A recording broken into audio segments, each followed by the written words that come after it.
Elon Musk s'en est violemment pris dimanche au Dr Anthony Fauci, le conseiller sortant de la Maison-Blanche sur la pandémie de Covid-19, dans un tweet qui a aussitôt fait polémique.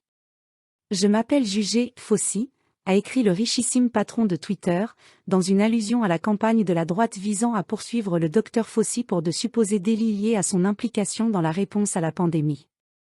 Il a également publié un mème montrant le Dr Fauci disant au président américain Joe Biden « Juste un autre confinement, mon roi », dans une critique apparente de cette mesure adoptée dans le passé pour lutter contre le Covid. Ce tweet est rapidement devenu viral, recevant plus de 800 000 likes en 11 heures environ, mais suscitant également des critiques. Le spécialiste des vaccins et auteur Peter Hotez a appelé M. Musk à supprimer le tweet. 200 000 Américains ont inutilement perdu la vie à cause du Covid, à cause de ce type de rhétorique et de désinformation antiscientifique, a-t-il déploré. La sénatrice démocrate Amy Klobuchar a loué la façon dont le Dr Fauci a calmement guidé notre pays à travers la crise, et épinglé Elon Musk. Pourriez-vous simplement laisser tranquille cet homme, dans votre quête apparemment sans fin d'attention ?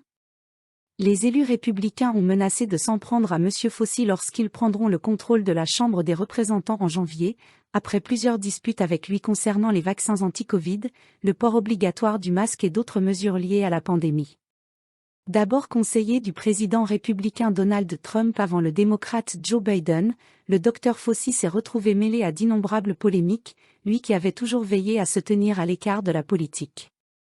En 2020, lors de conférences de presse à la Maison-Blanche, il avait plusieurs fois poliment corrigé le président Trump. L'immunologue de 81 ans doit quitter ce mois-ci ses fonctions de conseiller présidentiel sur la pandémie.